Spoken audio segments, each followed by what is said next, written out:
Hello and good morning. This is our webinar on community technology and libraries with Frederick. Eric has been my colleague for a number of years, and when I was at the Library of Michigan, we met and worked on broadband issues together. He is, as you can see, the Vice President for Community Affairs, Connect Michigan, and Connected Nation. So he's got quite the bailiwick here. He's helping us intensely in Michigan to, I'm going to say intensely, with the mapping of broadband and various issues. Anyways, I am just so happy to know Eric. He's very much an advocate for libraries as well. So with that, enough said, over to Eric.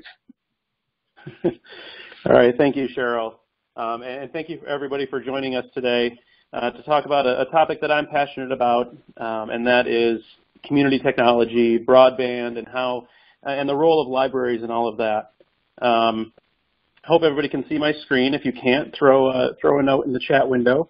But I believe Cheryl and I tested this thoroughly and made sure that everything was working right. So a couple things I want to cover today. I want to provide you some context about where I'm coming from and Connect Michigan and Connected Nation and who we are and what we do and the things we focus on. Then I want to talk a little bit about exactly what broadband is and is not, and where we are as a state when it comes to broadband and technology. Then the third point I want to talk about today is why should we care? Why does it matter that we have what I like to term digital inequity in the state? Why does it matter that there's folks that can't get connected? So I want to talk about that a little bit. Then I want to talk about the role of broadband in libraries, or I guess we could reverse that, in the role of libraries in broadband and technology in the community, and provide some information from some surveys and studies that we've done about the role of libraries and what some of your counterparts might be doing in other parts of the state. When it comes to technology. I want to provide some examples then of the libraries that we've worked with and stories we've heard from libraries about their role and taking up the mantle of being technology and information ambassadors, if you will, in the community. And then, of course, we'll take questions after that. Now, I do want to start off by saying that broadband is a really, really big topic. You'll hear me refer to broadband, internet, high-speed internet access, technology, and all those things. Those can be used. I use them interchangeably, but just know that you know this is a pretty big topic. So I expect a lot of questions, and don't worry about that. I'll try to cover the basics, and we'll go from there. So first, a little bit of context. So Connect Michigan, we are a nonprofit that's dedicated to expanding broadband access, adoption, and use for improved quality of life. That is our goal as a nonprofit, is to improve quality of life and community and economic development through the expansion of broadband. We are not, and we have been confused with in the past, broadband providers. We are not that. We are also not a governmental entity. So we play in a very strange space between those two to help facilitate and build capacity for broadband in the state. We do that in a number of different ways. We do network mapping, validation, and analysis that Cheryl mentioned.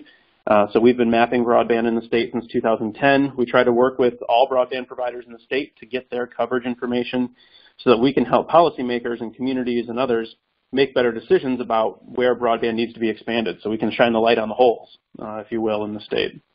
We do lots of broadband technology research, looking at how folks can or cannot afford broadband, what are they using it for, and how has that been evolving over time, so we can get a better idea of what is going on the internet, so that we can look at the demand side of broadband.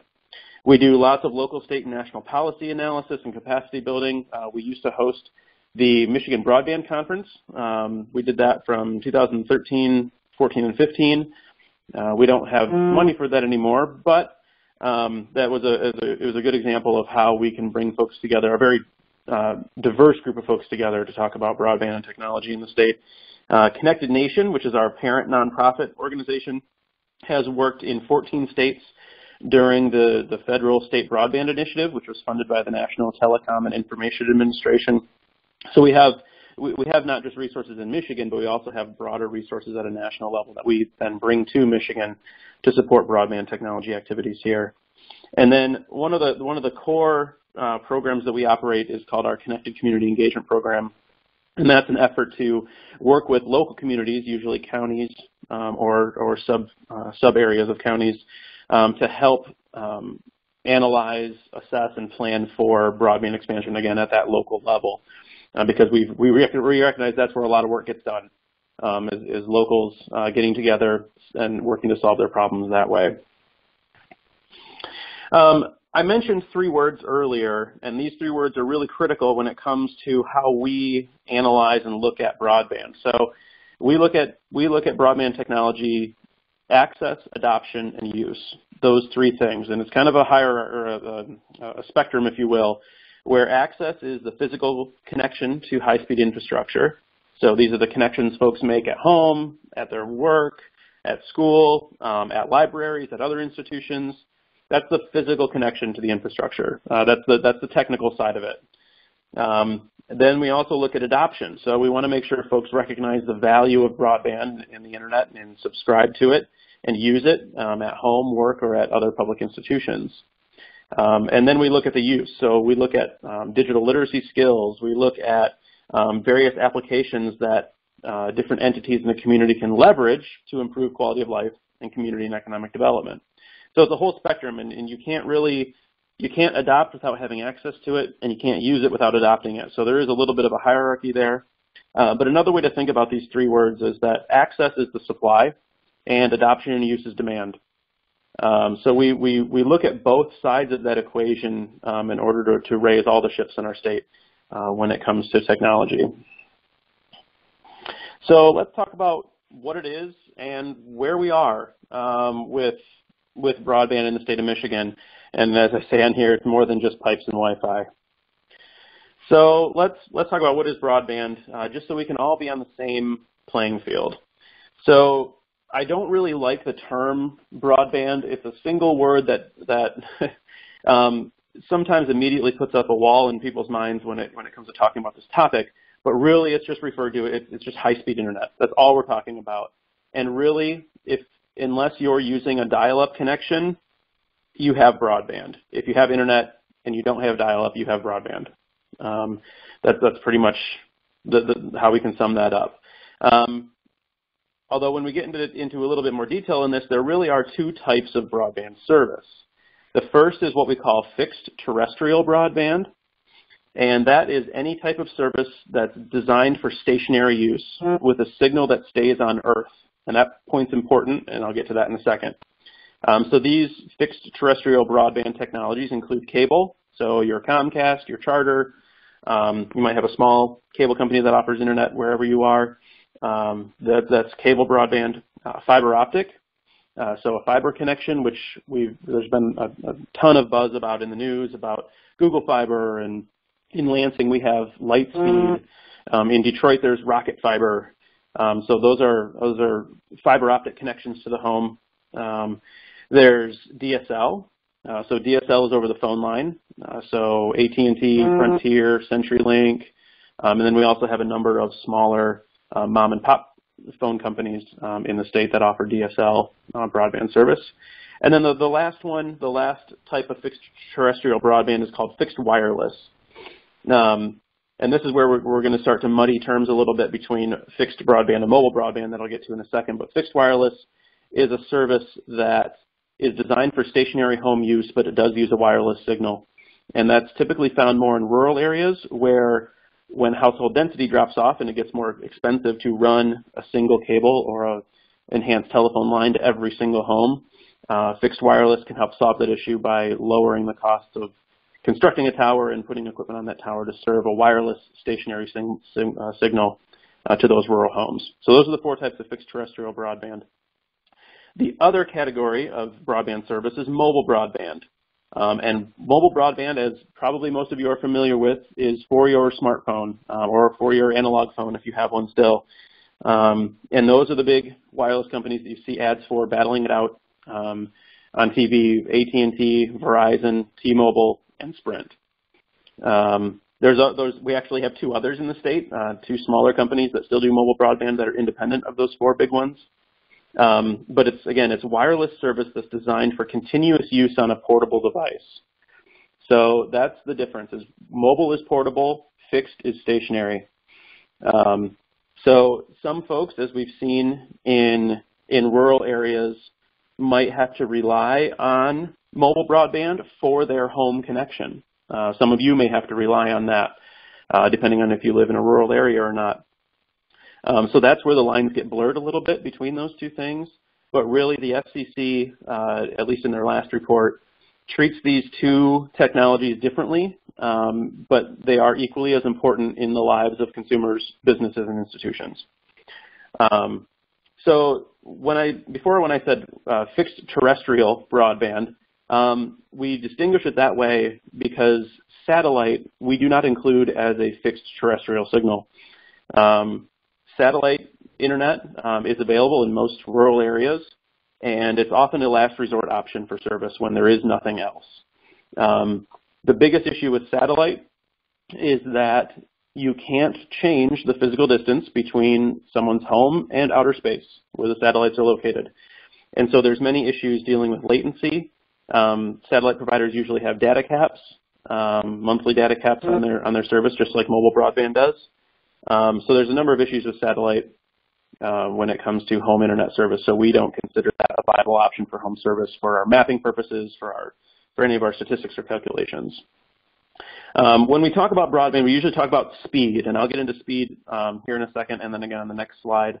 But when we talk about broadband speed, it's usually indicated by two numbers with a backslash in between. So the first number is the download speed, and the second number is the upload speed. So the download speed is the speed at which information and traffic comes to you, and the upload speed is how fast you can send information out to the broader internet. Usually the download speed is faster than the upload speed, and sometimes that can be a big issue when it comes to streaming, such as webinars or video or anything like that, especially if you're the one transmitting that. But that's how, so you'll see me talk about broadband with those two numbers, download and upload speed.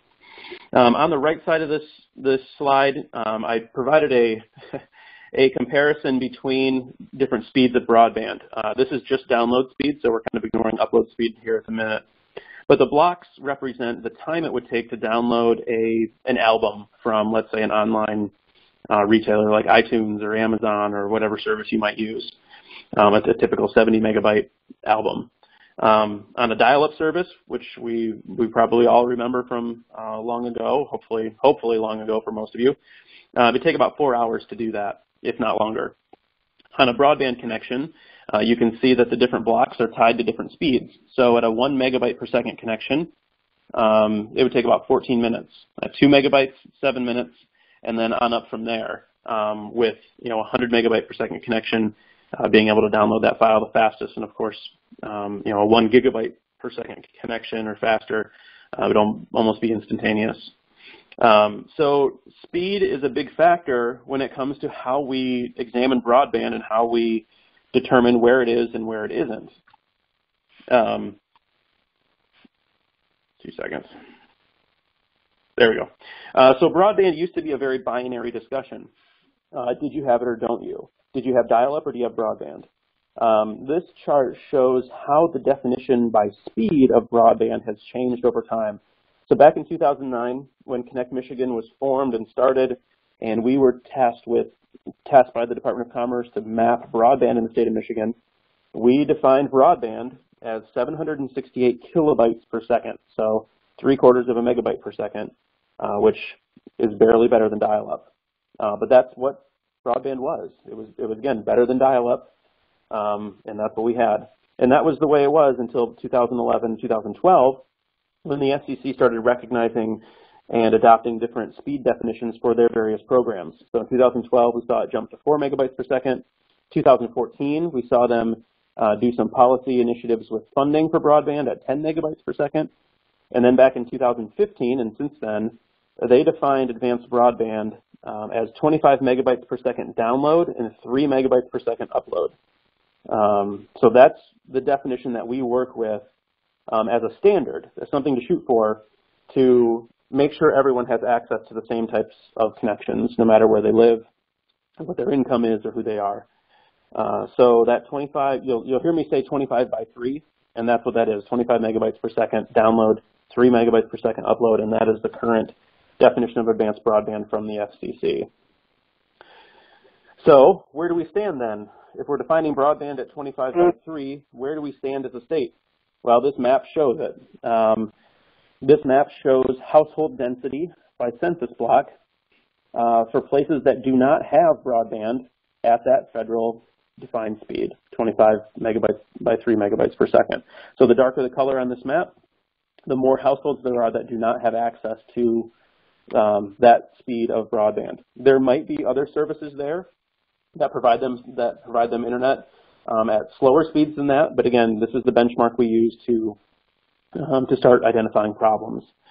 The unfortunate part is if you just look at household availability for the state, it shows that about 90% of households have access to that speed.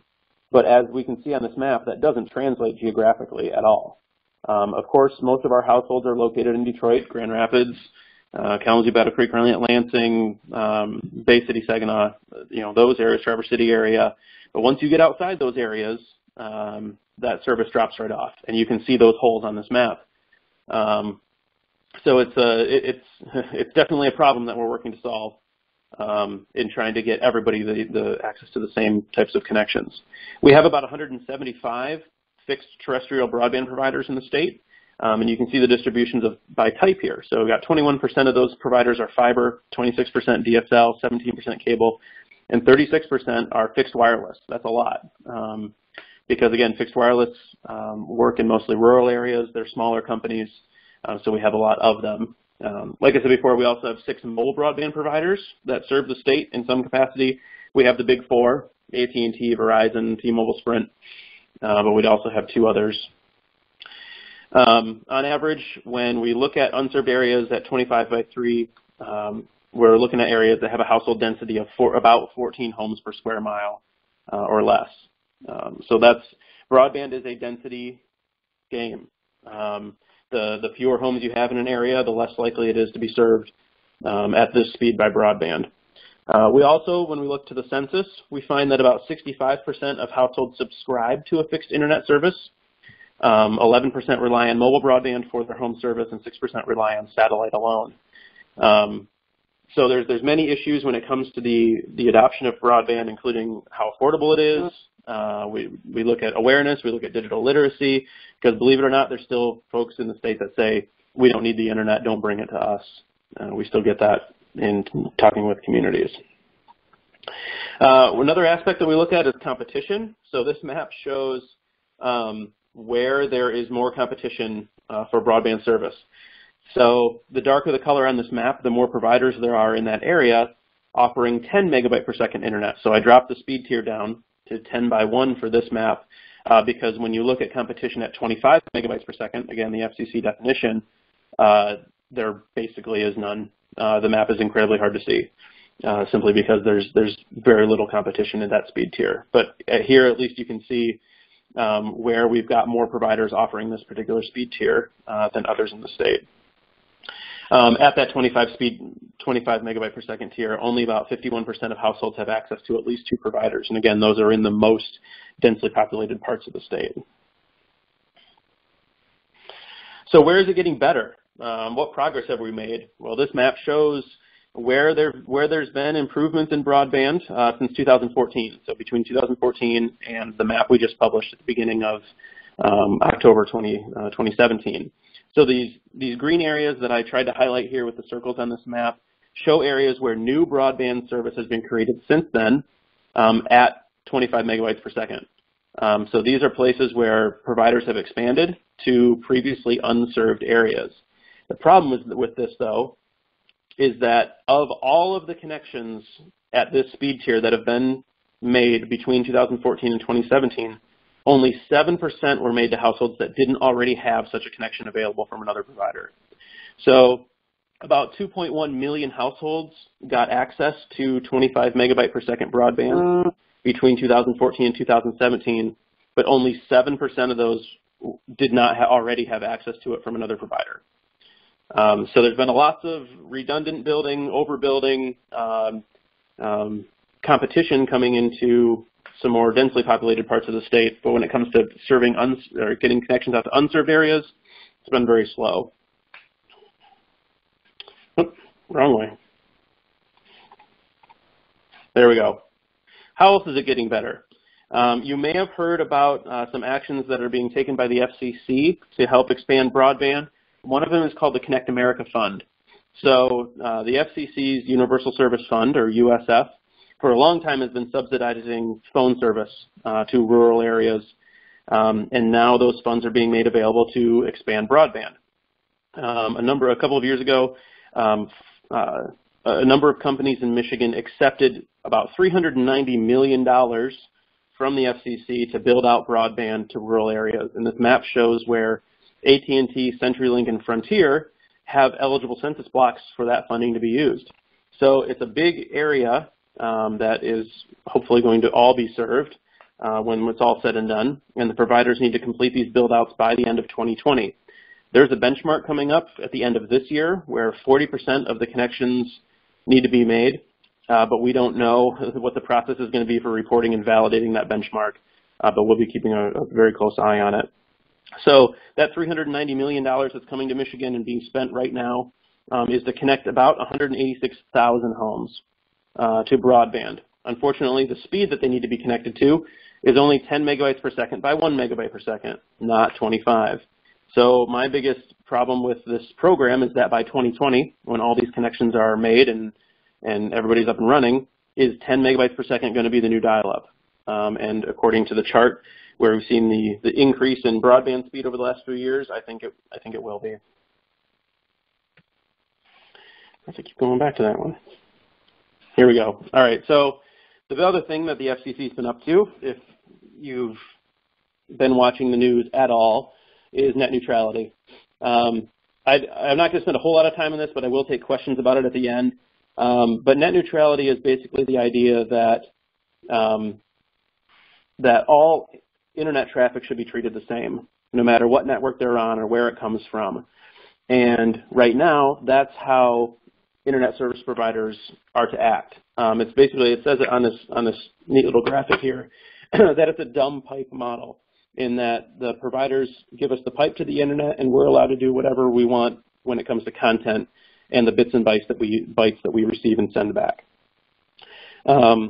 What could change if net neutrality protections were taken away is that ISPs would be allowed to block certain content. They could throttle certain content by slowing it down or limiting the amount of data you could receive on from a particular provider. They could set up pay lanes where you would have to pay to access certain traffic. Portugal and Mexico have gone that route, and you'd have to pay more to get Netflix, even though you might already have a Netflix subscription. So net neutrality is very interesting. It's going to be they have a meeting on December 14th to make this decision, and there's obviously been a lot of backlash to the FCC about this. That broadband should be treated more like a public utility than as a content management system by the ISPs. So, of course, we'll be watching what the FCC does very closely. I don't know what they're going to be doing because there's been so much outlash by the public.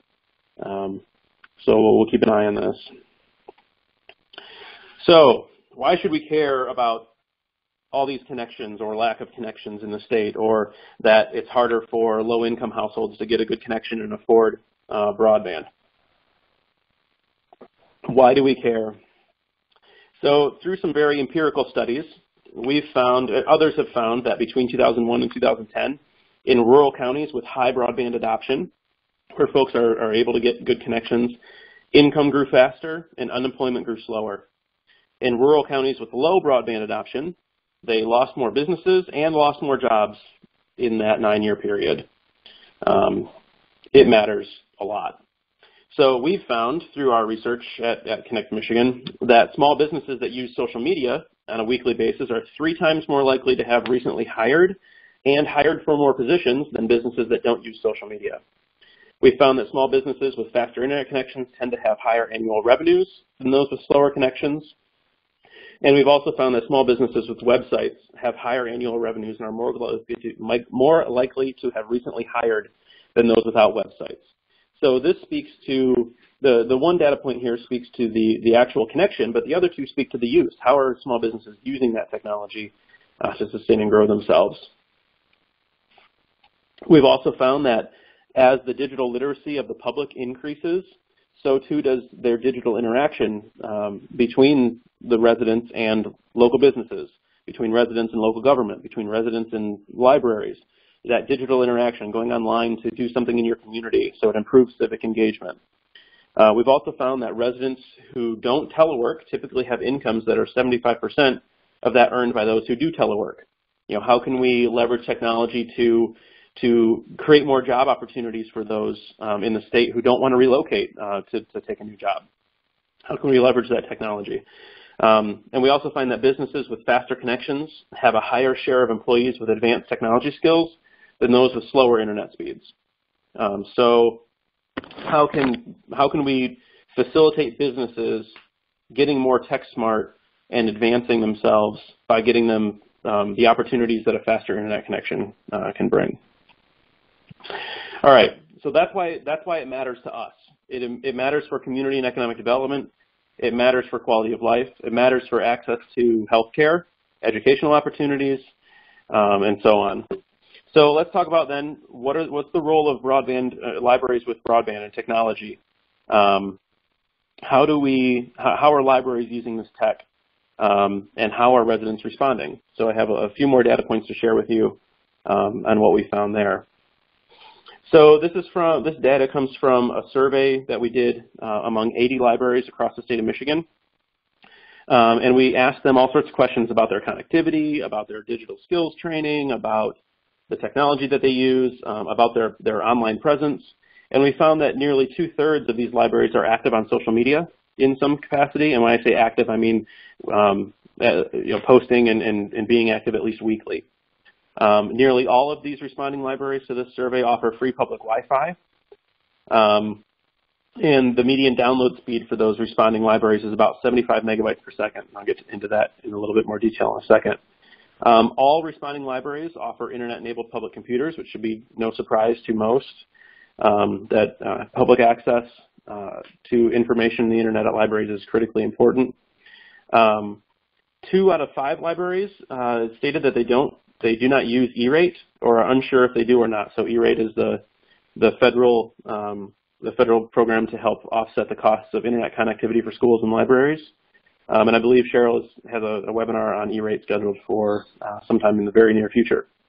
So it's important to take advantage of those programs to get connectivity at the libraries. We also found that 3 of 4 libraries that responded provide some sort of technology-enabled public meeting space, so that they're facilitating meetings using technology that can be open to anybody in the community.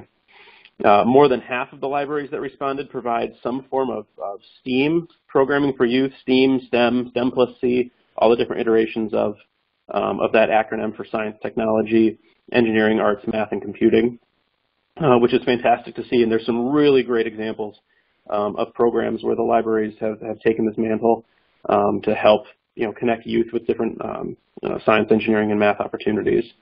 And then more than 3/4 of the libraries, again, offering digital skills training, which is helping to overcome the digital literacy barrier to folks being able to adopt and use technology in a meaningful way.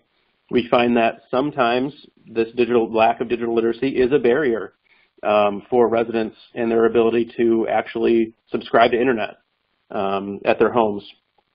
So the more we can knock down those barriers, the more we're going to be able to help folks get the quality of life changing benefits of having an internet connection at home. It always takes me back to that one slide. There we go. All right, so let's talk about speed for a second. So these are results from the survey, again, of those 80-plus libraries across the state. And we found that just over half of the libraries that responded have a download connection speed of greater than 50 megabytes per second. So again, this just gives you some perspective on what others are connecting at. Again, these are self-reported, so there might be some error in there. But again, looking at these speeds is helpful to better understand how how libraries are connected, how they're situated, and what kinds of opportunities there might be for faster speeds. It's encouraging that just about a quarter of these have a connection of 500 megabytes per second or faster, which is quite fast and usually comes from a direct fiber optic connection. So it's great to see that. However, in the FCC's National Broadband Plan, it calls for libraries to be connected with speeds of at least a gigabyte per second or faster. We have some of those in the state. I think Cheryl is quite familiar with those, and there may even be some on the call. But there's only a few locations that we've found that have that type of capability. So that's something to work towards as well. And there's several. I wanted to point out several resources, and again, these are repeated at the very end of the presentation as well. That can help libraries find and secure better connectivity, or with E-rate. The first is, of course, your friendly local library cooperative that can help with these efforts. There's looking at and taking in the information from the Universal Service E-rate program. There's the Schools, Health, and Libraries Broadband Coalition, or the Shelby Coalition, which is a fantastic group for helping identify resources for those three particular groups. The Library of Michigan, of course, and the resources that they have. And then we have on our website at Connect Michigan, we have a map of broadband service, a list of broadband providers by county, and you can even access our interactive map and type in your address, and it'll tell you what broadband providers will serve that location. So lots of information. Again, these are repeated at the end, so you don't have to write them all down now if you need to. Looking at the digital skills training, this is one that I really like to dive into because digital literacy is a fascinating topic to me, and it's a fascinating barrier to broadband adoption and how we meaningfully use technology. There's a lot of folks that say, well, okay, there's a handful of folks that want to play devil's advocate with me and say that, if we get broadband out to every rural community, all they're going to do is watch Netflix with it. But that's not true. That's a big component of it, is entertainment purposes. But there's lots of other things that we can do with technology, as long as we give the skills to folks to be able to use it. So what we did is we asked libraries what types of training that they offer, and that's in these different categories, these topics. So the orange bars on this chart represent the number of responding libraries that say that they offer this type of training. Anything from basic computer skills to, this is how we turn it on, to mouse and keyboard skills, to cybersecurity and how to use different various social media and office productivity packages. So those are the orange bars. Then when we do surveys of residents, and we've done thousands and thousands of surveys of residents in Michigan, these are the percent of residents in the state that say they need to learn or know very little about these particular topics. So that's the green bar. So we see that about 44% of folks report that they need to learn or know little about cyber safety, but only 25% of libraries offer that type of training. So how can we then use this information to modify, enhance programs to meet the needs of the residents? So again, some interesting information about digital literacy. We also found that on average, the libraries that we surveyed offer 5 different types of training of these categories. And 23% of libraries also offer some sort of coding or application development, so more advanced training for folks, and 18% offer training for businesses of some kind, whether it's website development or social media. I didn't include those here because I don't have residential responses for those two things. But also important to be looking at more advanced technologies in a diverse set of technology training that can benefit the community. So let's talk about those residents then. So we looked at libraries and the different things that they're doing. We looked at the speeds. We looked at the digital training that they offer. So let's look at residents and what they're saying about their use of libraries and their digital interaction with libraries. So we found that, again, this comes from surveys of 5,300 Michigan households conducted in various rural counties in the state. So 1 in 5 Michigan adults say they go online at least once a week to interact with their libraries. And that interaction could be anything from checking out their Facebook posts or going to the website or making comments on Twitter, any number of different things, but they say that they interact at least once a week with libraries. Nearly 30% of teleworkers that we surveyed say they rely on their local library as a remote workplace. I would suspect in many communities that number's a lot higher too, especially in rural areas that don't have great connections at home. About 1/4 of Michigan households without internet service go online at their local library. Again, that shouldn't be a surprise to a lot of folks. And I love that libraries support those that can't get connectivity at home. Similarly, more than 8% of households who are unhappy with their current internet service also go to the library for access. So these aren't people that don't have access at home. These are people that are just really upset and frustrated with the connections that they do have. And I kind of want to dive into that point a little bit more and see what kinds of service they say that they have at home. 1 in 12 households earning less than $35,000 a year say they access the internet at their local library. And again, I imagine in many communities that number is higher when we disaggregate the data. Young adults, I found this interesting, ages 18 to 34, are twice as likely to use the internet at their library compared to older adults. I thought that was a really interesting number, and I'm glad to see that young folks are doing that as well, and that service is there for them.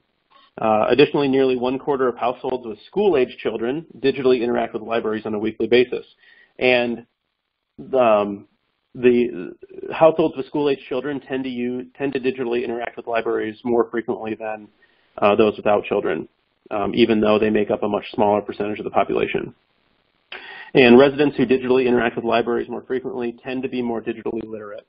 So as we increase digital literacy skills, we get them to go online and use library resources more often, and do access the other myriad of things that represent the meaningful use of an internet connection. So let's look at some examples of communities that we've worked with libraries that we've worked with, and some of the things that they're doing. But the first thing I want to do is look at how we use this data at Connect Michigan and through our community engagement programs to help come up with solutions that are efficient at solving various issues in the community. So if we follow this progression down, and this is an example looking at some data that we did that Connect a Nation gathered in Ohio, not necessarily Michigan, but it's still applicable. We find that broadband adoption is lowest among low-income households, young families, seniors, unemployed, and households with children in a particular community. So those are the ones that are left offline. So why are they offline? So we look at, digital literacy is a barrier for some of these groups: seniors, those earning $35,000 or less annually, and adults with a high school diploma or less. That's their barrier to getting online, is digital literacy. So what's the issue then? So if we look into that a little bit further, we find that the most off-sited applications with low digital literacy are cybersecurity, the use of multimedia, social media, office productivity, and mobile applications. So how can we then address that issue? So we find that office productivity and cyber safety are offered at many libraries. The trainings for those are offered at many libraries. But social media, mobile applications, and multimedia trainings are limited. So then how do we fix that then? So the solution one would be looking at developing more aggressive and targeted marketing materials to the disconnected populations and make available office productivity and cyber safety training to them, as they have stated that that's their barrier. Or solution two, creating and expanding learning opportunities in those areas where that training is currently limited.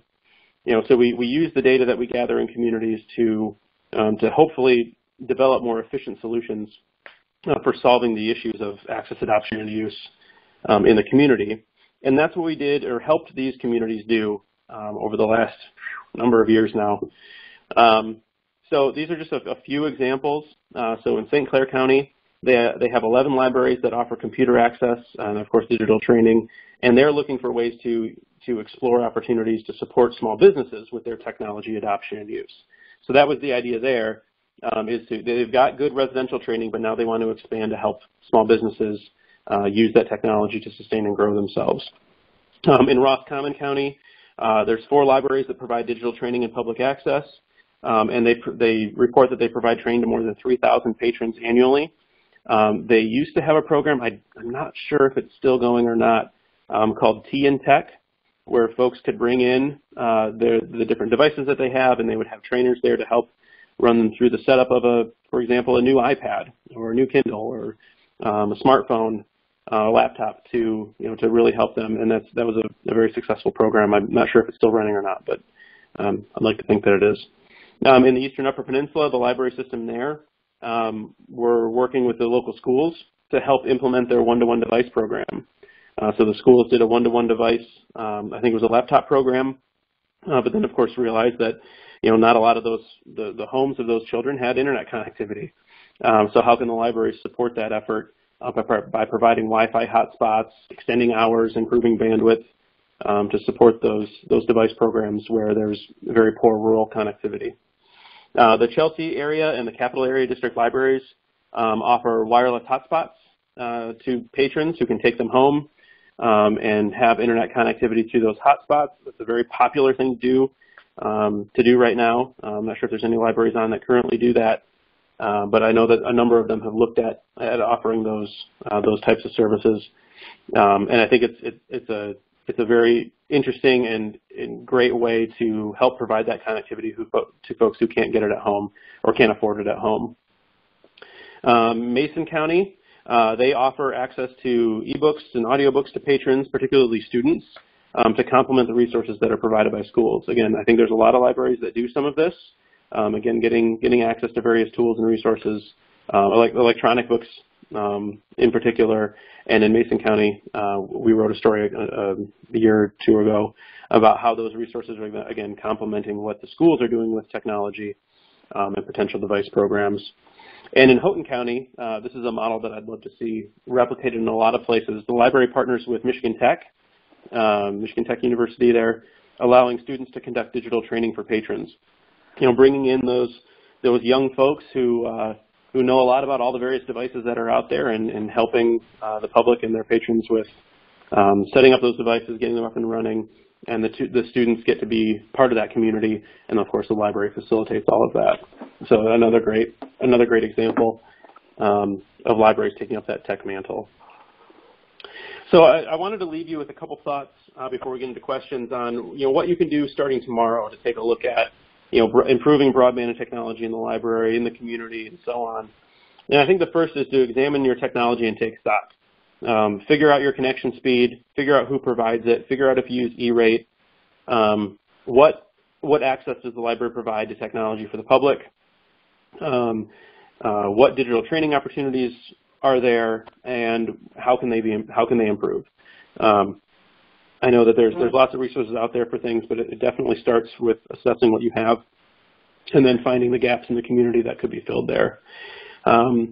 Like I said before, we've worked with communities all over the state to help with community planning, to help with bringing broadband teams together to simply have a conversation. All of the counties that are highlighted on this map on the right here are places where we've had those conversations.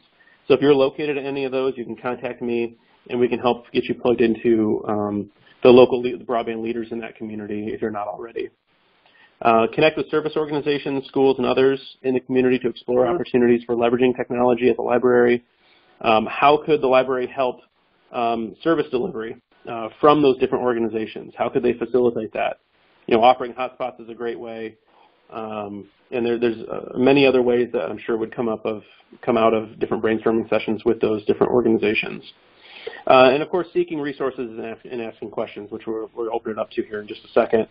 But again, these are the same resources I listed earlier. Of course, your friendly local library cooperative, the E-rate program, the Shelby Coalition, the Library of Michigan, Connect Michigan, and there's others as well that we can help point you to if you have questions, need answers, or are looking for various resources or information on a topic.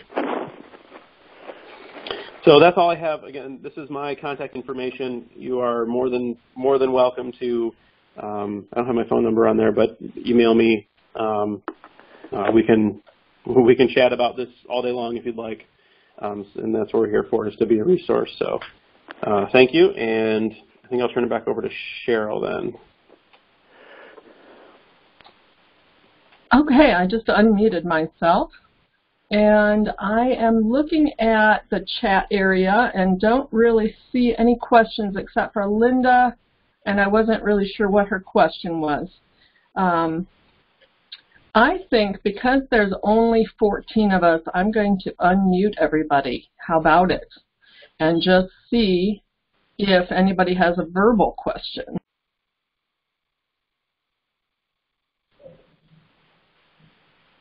Okay, now everybody is unmuted, so please Please ask your question. Actually, I'm just seeing that Linda did clarify that she's telling others to talk to their cooperative, and Eric did say that, you know, that was one of your resources that you have is your cooperative. Are there any other questions?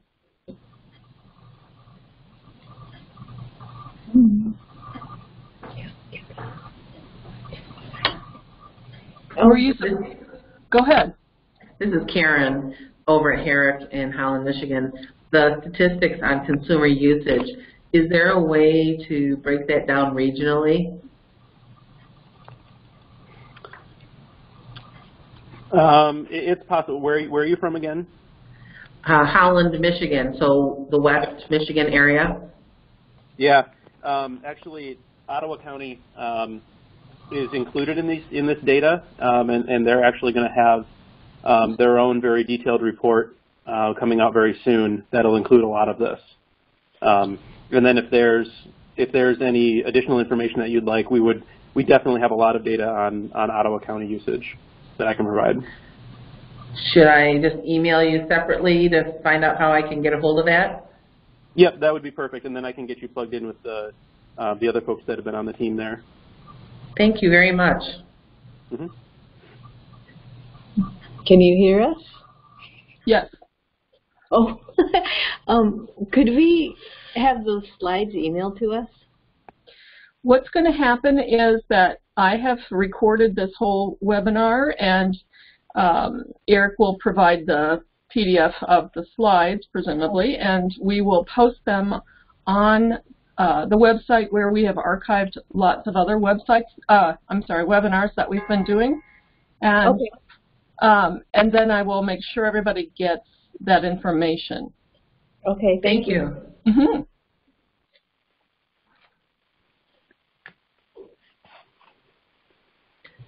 It's interesting to see how many libraries are doing one thing and consumers have moved on to wanting other things. Mm-hmm.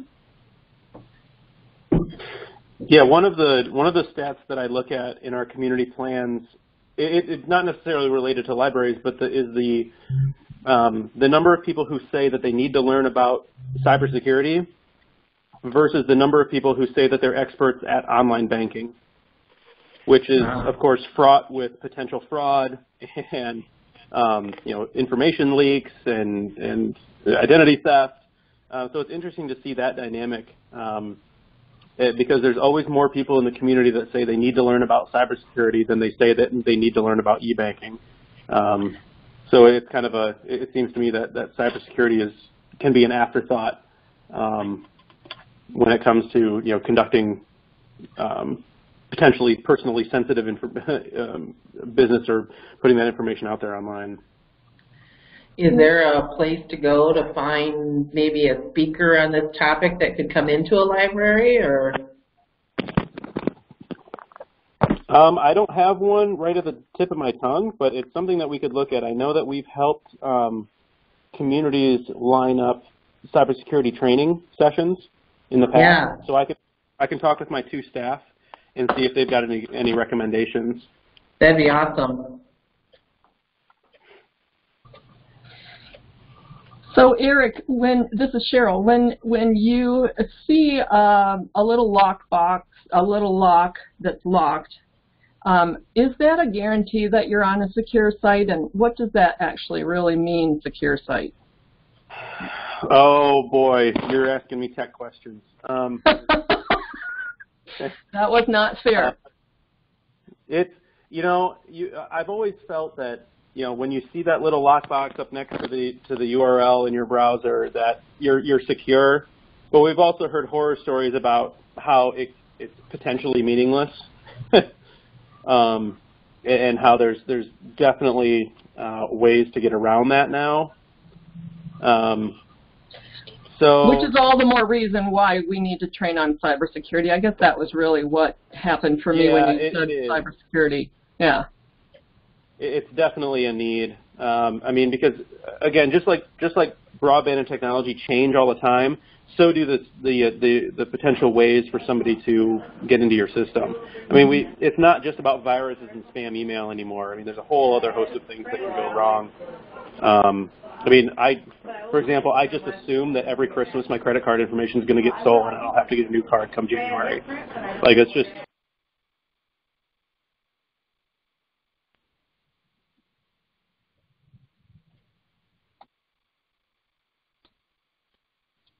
Uh-oh, I accidentally muted you, Eric. So sorry. That's okay. Yeah, I think that's just the pattern now, that, you know, the more information you put out online, the easier it is to get a hold of it, but it's also a necessity for life, is accessing the internet. Now, I want to note to everybody who wants to contact me, my email address is up on the site, on the page now. The one that I had up there before I realized was slightly off. So it's efrederick@connectmi.org.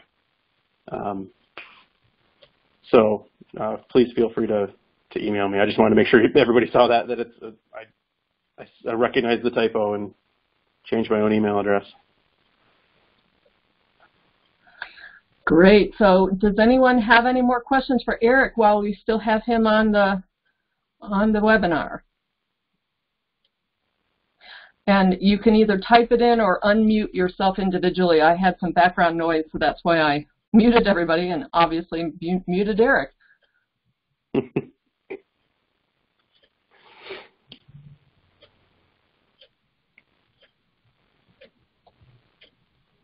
This is a lot of information. I so totally appreciate you, Eric, for being willing and able to do this webinar for us that actually other people will be able to benefit from now after it gets posted. So it's a bunch of information for us to digest, and I think probably I will pursue trying to get some cybersecurity information out there in another webinar. I do think that Merit is focusing on cybersecurity at this point, so maybe them. Yeah, they've been doing a lot with more of the network level type cybersecurity, which is fantastic and absolutely necessary, so that consumers don't even realize what's going on, and they can protect them that way. For consumer level stuff, I just remembered that one of the groups that showed some interest in doing cybersecurity trainings in communities are banks. So if you've got banks in the community who are able and willing, and you have relationships with them, we've had a lot of banks. I think Chemical Bank was one that we approached in mid-Michigan somewhere to do cybersecurity training, because they were doing training for, they were putting out information for their customers. But that information is valuable for everybody in the community, no matter who you bank with. So the banking industry is definitely very keen on cybersecurity and keeping your information safe, and they just might have information and the ability to do some of that training as well. But again, I'll check with my staff and see if I can find somebody, if they have a recommendation of somebody that they've used in the past. Excellent. All right, well, we're almost at the top of the hour, and one more call for questions. Going. Gone. Thank you so much, Eric, for your incredible amount of information you've just imparted to us. It's a lot to digest, and I really appreciate you being willing and able to help us today. So with that, no problem. We'll go ahead and end the webinar, and I'm going to stop the recording, and everybody have a great day, and you will hear from me where this is going to be posted. Bye-bye, all.